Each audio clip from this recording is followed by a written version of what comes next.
belə gözəldir, bəli. Necə mədəni çəkib içəndi, çünki belə gözəldir, Bir sual var, necə olur ki bir bədəndə İki ruh yaşayır amma seçmir heç birini. Gedəcək iki cahan var, biri cənnət, biri cəhənnəm. Seç birini, o seçmir heç birini. Güneş olan o gözlerine baktım, alevlandım, kül olarak yandım. Düşündüm ki belki bir deli şeytandı, ne meleğiydi ne de bir insandı.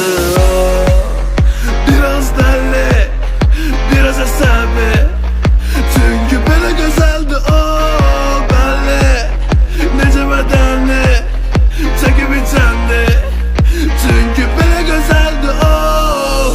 Gözleri de bal kimi, bal kimi, yoktu hakimi, oyunun hakimi, gedir sonuna kimi. Egosu yaraşır ona, kim ki yanaşır ona, ele bil dokunur o da, sanki yok olur o da. Bir gece, al vece, ben nece yandım, oduna inandım. Bir gece, al vece, ben nece yandım, oduna inandım.